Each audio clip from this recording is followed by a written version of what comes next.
Итак, уважаемые мои друзья, всем доброго дня. И очередная наша историческая гордость. Это одна из самых древних башен, боевых сигнальных башен. Мы находимся в местности Эль-Тпха, называется она. Сама башня датируется, как вы знаете, как и эта башня, на которой было написано Тамар, посвященная царице Тамаре, по датировке Михаила Лабадзе, относится к X-XII веку. Написана она языком Асау-Тамруля. Мы находимся в самом прекрасном месте.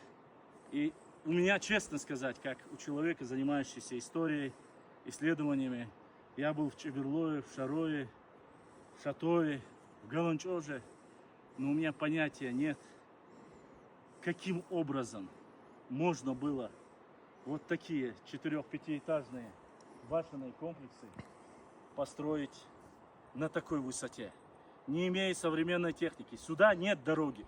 Чтобы вы понимали, если в другие башенные комплексы еще как-то можно подъехать, сюда нет дороги. Здесь нужно по пересеченной местности вверх подниматься почти что километра-полтора. Это просто непередаваемо. Это сверх эмоций, ты понимаешь, что, я не знаю, я честно сказать, если бы наши предки были бы какими-то огромными гигантами, я бы еще мог понять, но такие вот камни просто не передать.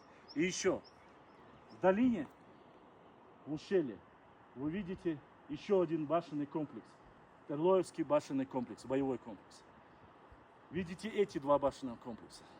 С той стороны тоже башенные комплексы. Опять же, вдоль ущелья эти башенные комплексы использовались четко по предназначению.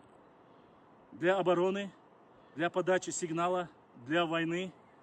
И, конечно же, люди здесь жили, проживали целыми семьями. Вы видели 4-5-этажные жилые башенные комплексы, целые замки. Какое доказательство и кому еще нужно доказывать, что у нас были великолепные зодчие? Я скажу еще, если некоторые ученые утверждали, что для постройки обычной башни, доступным трудовым ресурсом строили год, то я очень сильно сомневаюсь, что на такой высоте и именно такие высокие постройки и башни боевые и здесь, и там возможно было построить даже за год. Хотя мы знаем, что есть источники, говорилось непосредственно, что за год человек-мастер должен справиться. И никакие соседи, иногородние строители здесь не участвовали. У нас есть огромное количество. Сейчас, насколько я знаю, мы с молодыми исследователями нашли уже до 30, 26-30 строителей башенных комплексов, чисто, исконно, с нарчийскими корнями. И еще один момент. Хочу заметить. Видите на верхней части 3 точки на этой башне? И именно такие же 3 точки находятся, как вы знаете, на нашей восточной границе. У нас есть Хойская башня. Там на башенных комплексах мы видим вот эти сверху 3 точки. К сожалению, время, царские войска, да и современные последние 2 войны не пощадили, и вандалы попытались ее разрушить. Несмотря на землетрясения, несмотря на войны, депортации, уничтожения. Всевышний Аллах, чтобы мы помнили свою историю, сохранил вот эту культуру, вот эти башни для нашего народа. Что сказать больше?